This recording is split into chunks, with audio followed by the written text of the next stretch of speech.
Up next, we have Ben Wallace. Ben will be presenting on the Black Hawk Lake Restoration Project. And a little bit about him. Ben Wallace is a fishery biologist for the Iowa Department of Natural Resources. Ben received his BS in animal ecology from Iowa State University and his master's in fisheries and wildlife science from North Carolina State University. He is tasked with management of the public lakes, ponds, rivers in the 12-county area in northwest Iowa known as the Black Hawk Lake District. So let's welcome Ben.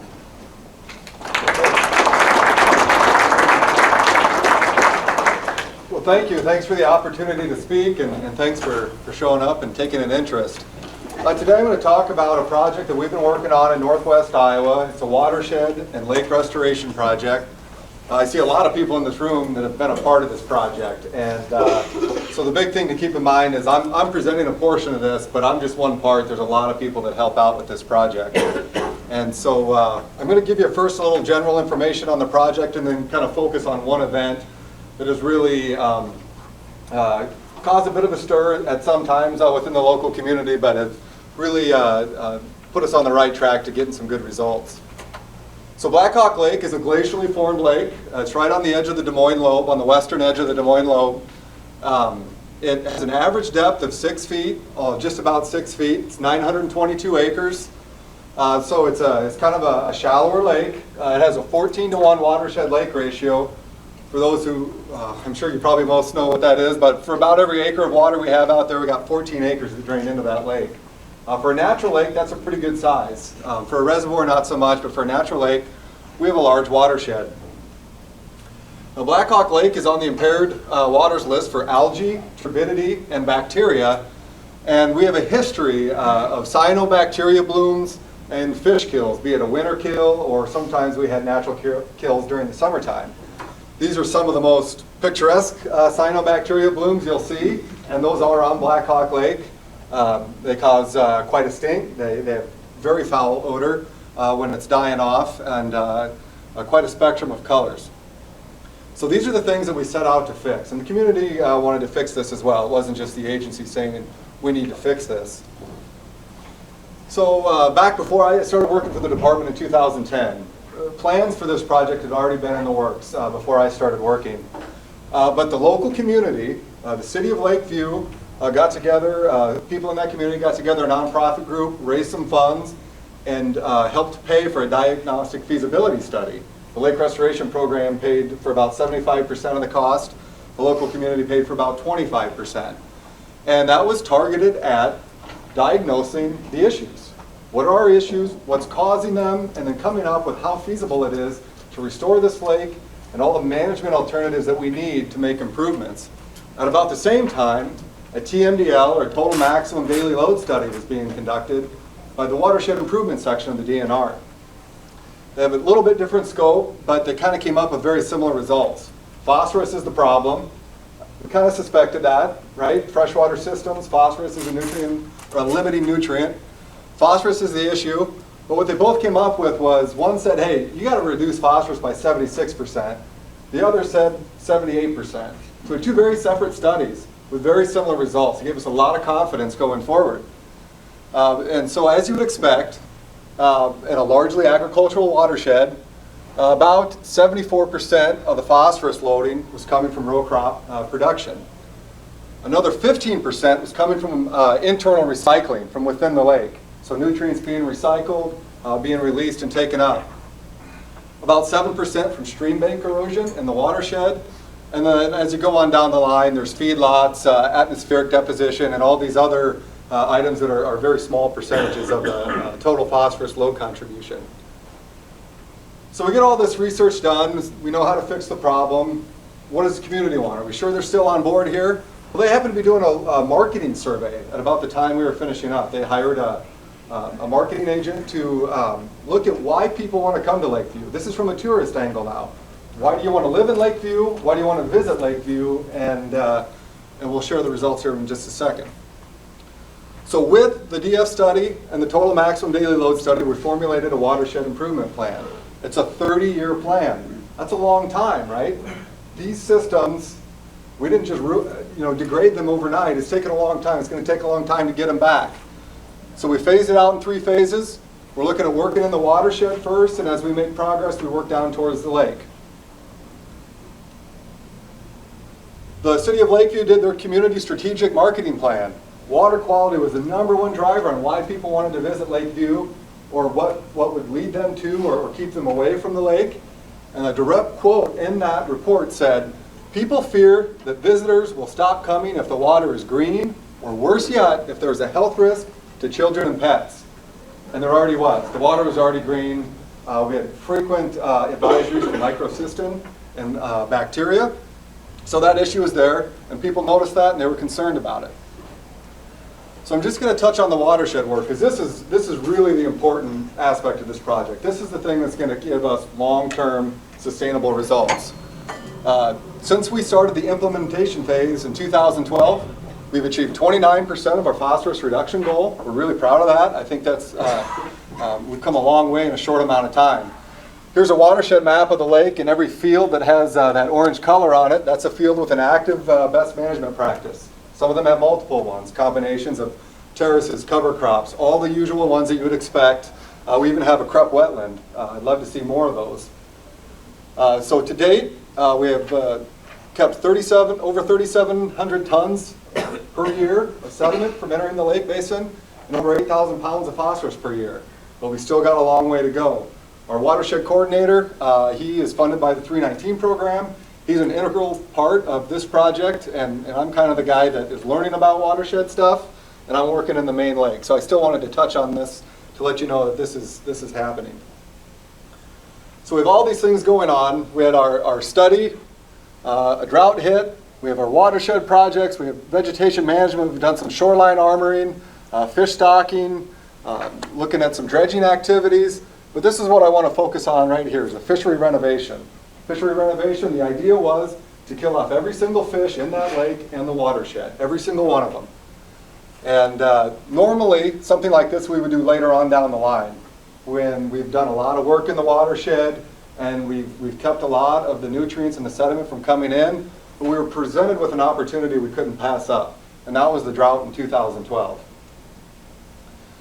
So why we're trying to kill these fish off, I want to first give you a little bit of a just kind of rough crash course here in shallow lake management. This is a feedback loop that describes the alternative stable state theory. It basically describes why certain things drive lakes into clear water or turbid water states. And once they get in a turbid water state, they're very stable there, and it's hard to get them to move. So for example, if your water is very turbid, then you have less vegetation. If you have less vegetation, there's more nutrients that are driving algae, and it makes it more turbid and so forth. Of the things in this feedback loop, there's a few that we have a better way of managing than others. One is fish. Nutrients, we're trying to manage that with our watershed work, and you can mess around with water depth. We were looking at the fish here, right? 15% of the phosphorus loading was occurring within the lake. And we knew a lot of that was coming from the fish. So we had a lot of common carp, bigmouth buffalo, and gizzard shad in the lake. The common carp, they feed on the bottom, and they stir up the bottom sediments. It creates turbid water. Nutrients are released. It drives algae blooms. Whatever aquatic vegetation is there, they uproot it, and they keep plants from growing. They're a very hardy fish. They're tolerant of low dissolved oxygen levels. So if we have a winter kill, we lose our desirable sport fish species, and the carp fill the void. They were very abundant in the lake, over 130 pounds per acre. And what we were estimating was about 20% of the total fish biomass was taken up by this one species. And here's just a really good depiction of, these are carp in a very turbid lake in which they help to create, trying to access the wetlands where the nice clear water is coming out. They like to go up in the wetlands and spawn. Buffalo and shad, they filter feed, so they feed on plankton. They compete with our young, desirable sport fish species. At times they can feed on detritus. So these fish are constantly recycling nutrients. And oftentimes they can release these nutrients in a more soluble form that the algae can take up more readily. And so these fish are out promoting algae blooms. On top of that, the buffalo and shad provide little recreational benefit. Because they're filter feeders, pretty tough to catch them on hook and line. I mean, even a carp you can catch with a dough ball, but these species provide very little recreational benefit. So we wanted to kill them all off. The fishery was dominated by rough fish. Unfortunately, there's no chemical that allow us to just say, I want to get rid of these three. We had to kill everything off and start over. So we had a public meeting in Lakeview. Lakeview is a town of about 1,100 people, and we had about 120 people show up. That's a pretty good turnout in a small town. We told them what we wanted to do. We're going to kill all the fish off in the lake. We told them what was going to happen, that you're likely going to see an increase in water clarity, and with that, you're probably going to see some plant growth. Everybody was very excited about it. Not a single person in that room was against doing this project. So we thought, everybody's on board, they're going to love what we're doing. So the fishery is dominated by rough fish. The drought conditions made it possible, not only because we saved about 40% in chemical costs, but it also dried up these areas that these fish could seek refuge in that we could not spread chemical in. So a lot of the wetland areas were high and dry. Again, targeting about 15% of the phosphorus loading. We ended up applying over 3,800 gallons of rotenone, that's the chemical we use to kill fish, in Black Hawk Lake. A bunch of bureaus got involved. This was a monumental task. It was just a really exciting project to be a part of. We removed a bunch of fish, working with commercial anglers and then also picking up the dead fish along the shoreline. It's kind of a PR thing to say, look, we're going to kill off all the fish and they're going to lay out in your front yard or out in front of your house for several weeks until they decompose. So we'll go pick them up, at least the larger individuals, the one that stink more, the ones that take longer to decompose. It was actually a pretty efficient process. Because the lake was so low, the lake was 2 feet low, we siphoned it down another 6 inches to give ourselves some insurance. We were able to drive four-wheelers around the perimeter of the lake and just kind of pitchfork dead fish into four-wheelers, take them to front-end loaders, put them in dump trucks and dump trailers, and we worked with a local farmer to put them out in the field. And they were dumped within the watershed about a mile away from the lake, and you could see these piles of fish from miles away, just the silhouette of them. And but within a few days, the farmer had applied them with a manure spreader and dissed them in, and you never even could tell that they were there. So it was a really great way to dispose of these animals. So we did that. We did this fish renovation in the fall of 2012. The lake iced out shortly after we did this. The following spring, we started pumping as many desirable sport fish species as we could into there. Right, we wanted to fill the void, fill all the niches that we could in case something that we didn't want got in. Spring came along, this aquatic life just rebounded. The water was clear, ducks were everywhere, they were sticking around for longer, we had emergent vegetation, and all these photos were really taken at Black Hawk. Turtles, having fun, they were always there before, but it's still a neat picture. This was really neat. The freshwater sponge, we started seeing these kind of pop up. So all these organisms that were probably there to some degree, we can now see them because the water was clear. So in 2012, prior to the renovation, we averaged about 6 inches of water clarity throughout the season. And then our Secudisc readings in 2013, we averaged about 5.5 to 6 feet. And so we have this Aquatic Life, freshwater sponge. We found a dumpster in the lake because we could see down to the bottom. We pulled it out. It was covered in sponges. I hate to get rid of that sponge habitat, but it was a dumpster. So we got rid of that. Zooplankton, all these little gray specks here are little zooplankters that were everywhere. That's what our young sport fish need. That's what's grazing down on algae, helping maintain water clarity. You could scuba dive in the lake and see fish swimming around. And we got vegetation growing. Exactly what we said was going to happen. That's exciting. And this stuff's great because it's only about 2 feet off the bottom of the lake. But about a month or 2 months later after this picture was taken, it was near the surface. And that's when attitudes started to change. People were really excited about what they saw. They never thought their lake could be so clear. So here's June 2012 in Town Bay. This is in the city park area. A nice cyanobacteria bloom with some dead algae kind of accumulating on the where the wind's blowing in. In the same area, June 2013, this is about 5 feet of water. You can see the water's clear and there's macrophytes starting to sprout up. August of 2012, the lake was very turbid. It was low. The water was very, very green. In the same area of the lake, you could see down to the bottom of the lake in August. Nobody that had ever lived around this lake was ever able to do that. But the problem is the vegetation was all the way at the surface, and this is in about 7 feet of water here. September 2012, we had turbid water, again, before the renovation. The problem was we had all this clear water. We were promoting, using vegetation to help maintain and promote clean water, but we still got hit with a cyanobacteria bloom in September of 2013, even after the renovation. People were really upset by mostly the vegetation. The season started out, 2013, the season started out with clear water. Everybody was so excited. They never thought they'd ever see a lake like this. And by the end of the summer, they were very, very upset. We had quite a bit of filamentous algae growing, and it topped out and covered a lot of the surface of the lake. We didn't do any vegetation management that year.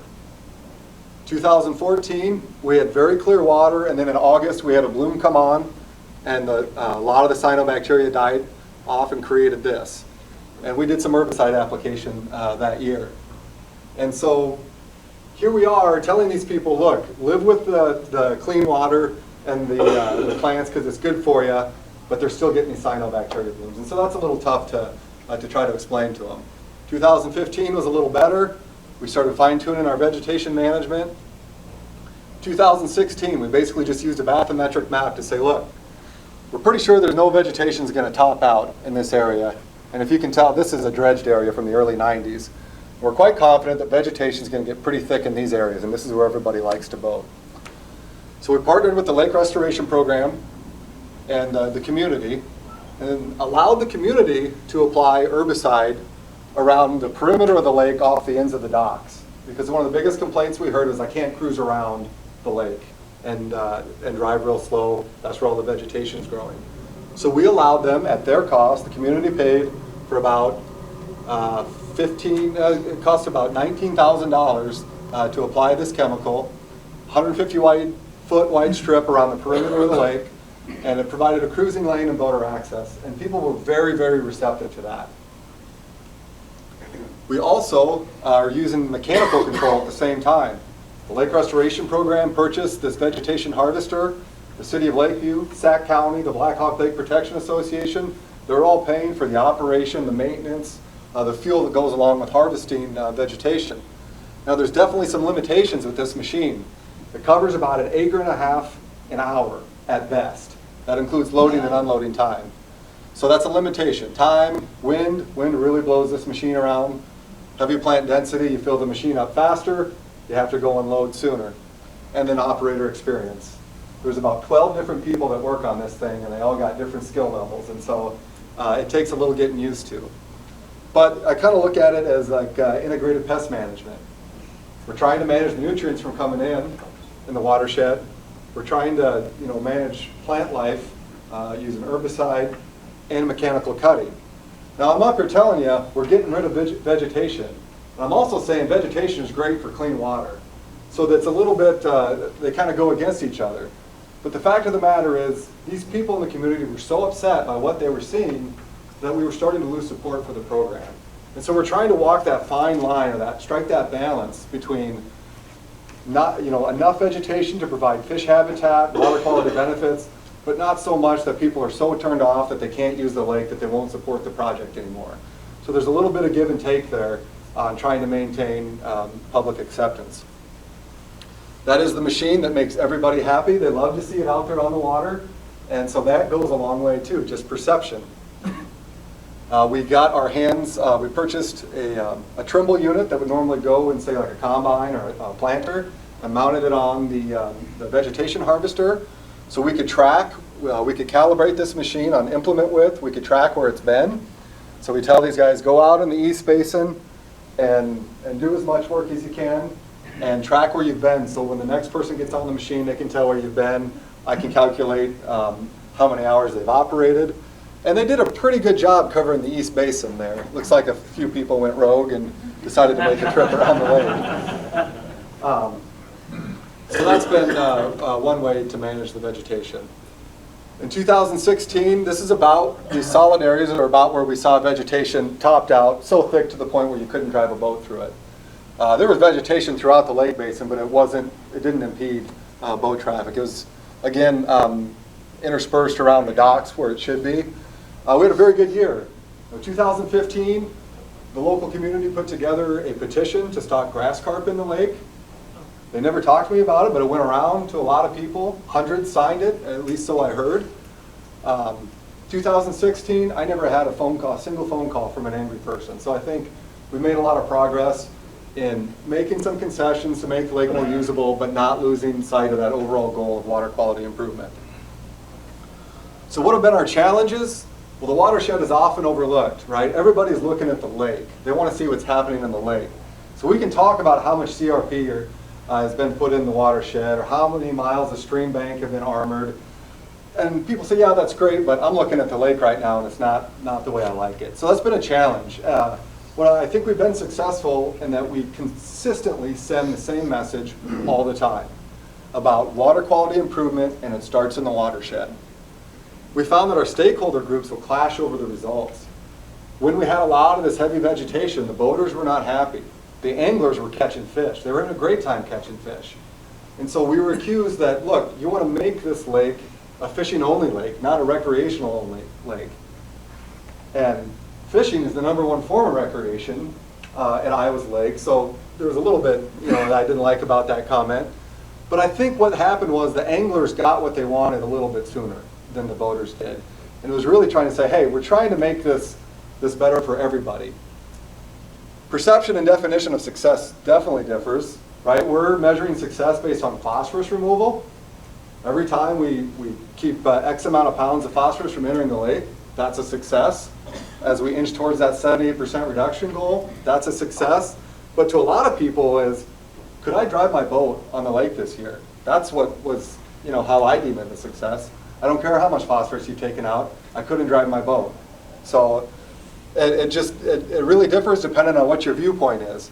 A lot of people looked at the fish renovation as a silver bullet, and we never advertised it as such. We knew that killing these fish off would shock the system back to a clear water state. Whether or not we can sustain that is dependent on what we do in the watershed and the nutrient management. So it was never considered to be a silver bullet, but people saw the changes. They could put their finger on what triggered that change, so they thought it was going to solve everything. The fact of the matter is we still have a ton of nutrients in the water. Those nutrients are just manifesting themselves in a different form, in the form of macrophytes or filamentous algae instead of cyanobacteria. But as the water gets warmer and the season goes on, we still get cyanobacteria blooms. We've just compressed the window of when we see those.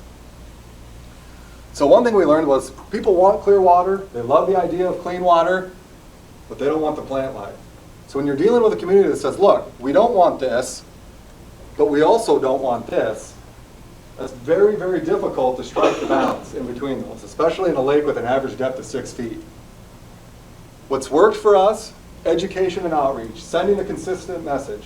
It's water quality, water quality, water quality, and it starts at the watershed, and everybody needs to be a part of it.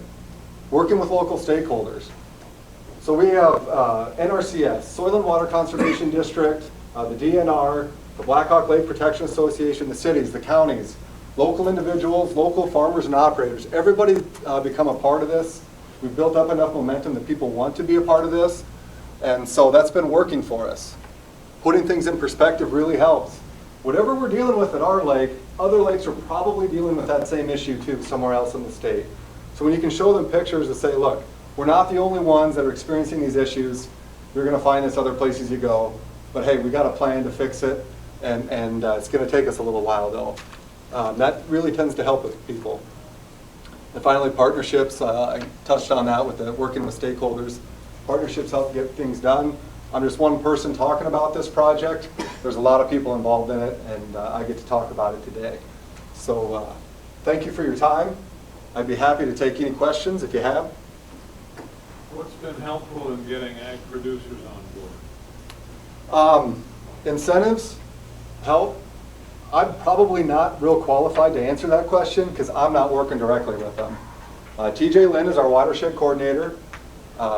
In my opinion, he's been very ambitious. He spends a lot of time working with these landowners, and we've seen good results because of it. As to what exactly makes people want to do that, I don't work on that level, so I probably don't have a good answer for you on that. What aquatic herbicide did you use, and when was the best time to apply it? The aquatic herbicide that we used was Aquathol K. It's an endothol salt, and we did that on June 7th. What we like to do is try to wait for all of the native plants or all the plants that were going to germinate have germinated, but they haven't reached the surface. So our biomass is at a minimal level, but we don't want to treat so early that, you know, some more plants still germinate. So it's just kind of watching it, seeing where it's at, and then pulling the trigger on it. Yes? Have you looked to quantify any of the social or economic returns on investment for the work that you've done? Social, economic, the Carp study is probably the best one that I know of that is, you know, looking at the evaluation of these lakes, and not just Black Hawk, but all these other lakes. One thing that we did start doing that I think is going to be more specific to Black Hawk is we started a creel survey last year. And in that creel survey, you know, obviously we're estimating fish harvest, angler pressure, but we're asking them additional questions. How much money did you spend? How far did you drive? Their attitudes towards water quality. We just have 1 year of that. We're going to do it this coming year and hopefully for multiple years after that. At that point, we're hoping that we can start to pick out, you know, some of the effects of the effort, of the projects that we've done. Yes? Do you have curly leaf pondweed in the lake? No, and I say that with, I'm scared of it. I'm scared to even bring it up. We don't. We're very lucky. We did find brittle naiad out there though. Brittle naiad, you know, germinates late enough in the season where our native plants are already up. The water's starting to get a little bit more turbid and we don't get light penetration throughout the entire lake basin.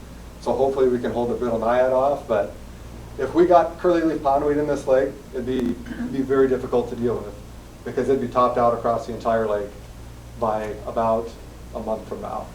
So we're very lucky there. On a smaller scale, most of our ponds have cattail problems. Do you have cattail problems? The only problem was we didn't have enough of them. Yeah, we wanted them. And we got them in our wetlands, but that was a result of the drought. So those cattails and the bulrush and the arrowhead, all these emergent plants, they need those exposed mud flats to germinate and then reflood. The drought did that for us. And now it's just a matter of trying to hold on to the ones we got. Muskrats have started moving in. They're going to clear them out. But the seed bank was there. Presented them with the right conditions, and they took off. Yes? How much could fish contribute to the turbidity of like a slow-moving stream versus a lake? The question was, how much can fish contribute to the turbidity of a slow-moving stream versus a lake? I guess it would depend on the type of species that you have in there. So carp, let's just take carp for an example because we know that they're a species that causes turbidity that can. It's all going to depend on, you know, the stream morphology, what else is being, what are the inputs to that stream. I really couldn't tell you. Even in this lake, we knew 15% of the loading was coming from within the lake. We didn't know how much of that was rough fish versus wind and wave action, driving wave energy down to the bottom and stirring up sediments. We couldn't parse that out, but we knew that fish were a part of it. So I can't tell you how much. I can tell you that oftentimes, if they're there in high enough densities, they will at least be a part of it. Yes? Fish species were reached recently. So we stocked yellow perch, bluegill, black crappie, largemouth bass, channel catfish, walleye, and muskellunge. And we put those muskie in there very low densities as a kind of a bonus fish. And there was just a Facebook post last week, and a 38-inch muskie was caught. Like a 10-year-old kid holding it. That's what we want to see out there. That's what gets people excited about fishing the lake. So we're pretty excited about the direction it's going. We got a ton of work to do. And as you all know, you don't just walk away from these things. We'll forever be, you know, trying to maintain the watershed and do what we can. I have time for one more question.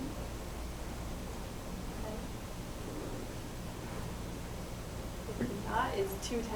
Okay, we're on time. Thank you.